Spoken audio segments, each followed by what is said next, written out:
Hello everyone and welcome to part 2 of my editing series of Harriette, the birthday girl. So I've created a new pixel layer and I'm just going to use the marquee tool to do a selection just to extend the background, and I'm going to use the gradient using the darker shadowed area of the background and the more mid-tones, and apply a gradient using that. And then I'm going to create a layer mask, and again, using the gradients, the black and white ones, I'm going to just blend that out a little bit more. It's going to be mostly dark in this area, so we can get away with a little bit more. I've just copied and pasted and flipped it. There's multiple ways you can do this, as in any editing software. This just seemed like the right way to do it for this one. Just bring a little picture of a lion in.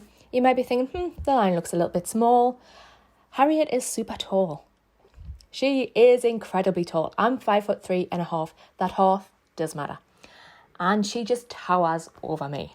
So, she'll be taller than a lion. I've just used the selection tool to draw around the lion, and now I'm going to use the refined selection brush just to brush around those hairs, just so we can get them selected and in the photo. Just playing around with some of the curves, changing the colours. Probably swaying towards green because you know what I'm like. But at the moment, using the pen tool, selecting the line, inverting that. So creating a layer mask on the line, I'm just going to draw out the parts that would be hidden by Harriette's dress to give it a more realistic appearance. Just cleaning up in little areas. I'm going to try and get rid of these little hairs, but I think I'm going to use a different method for this because it's not quite working how I want to do, as you can tell. Just blend them out. No, not going to happen. Let's duplicate this layer and make a darker version, I think. And we'll have that hidden below the original image. So the top image, going to do a mask, get rid of the white fluffy hairs, and I'm going to create a mask on the lower one and just brush in the darker ones. So it's going to have a more realistic appearance. I'm not too concerned about looking too dark at the moment. I'll adjust this most likely once we get towards the end. And I'll just see how it works with the dramatic lighting style. But this is already looking a lot better. As you can tell, my iPad kept crashing, and it was because I hadn't updated my iOS in a very long time, so shh. I knew it wasn't the software crashing because I had every image closed. I had every app closed. Yeah, typical. So, still continuing to play around with this. A bit of a faff when it comes to things like this. I'm going to draw the shadow in. I've created a pixel layer below the lion layers, and I've just copied the same shadow from Harriette's image using the same colour tones. Just reduce the opacity, and I'm just going to draw around the dress again and get rid of that. It's already starting to come together, and just blurring out that shadow a little bit so it's not as solid. And it's starting to look good. There's the green. Yeah. Favourite colour is pink, as you can tell. So I'm going to continue just playing around with the colours because it's actually not going to take me long to finish this one. Nope, crashed again. I love curve adjustment layers. There's so much you can do with these.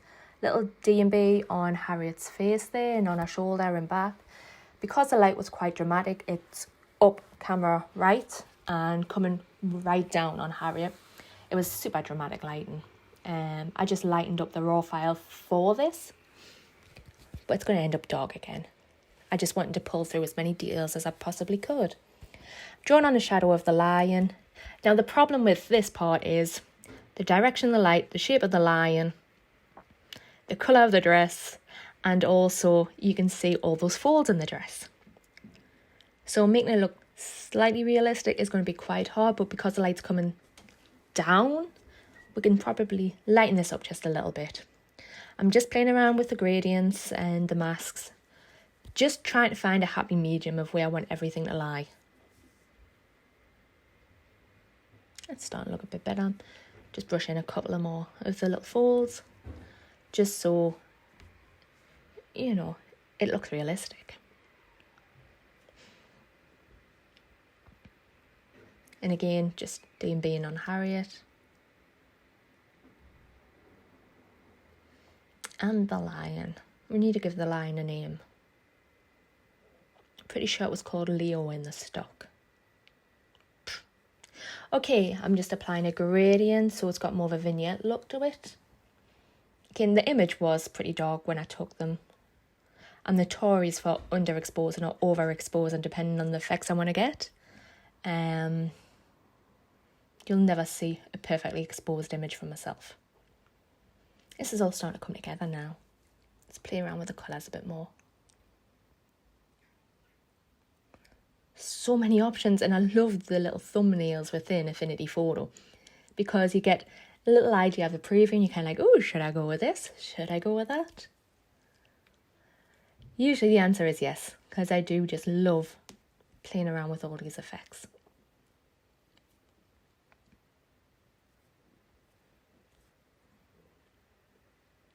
Oops. So I'm just using the liquify tool here, just adding a bit more depth to Harriette's hair, making it flow a little bit more, and also making it look like there's a tiny bit of movement on the line as well. There was a fan on this day of the shoot, and it was blowing Harriette's hair, so the lion needs to match.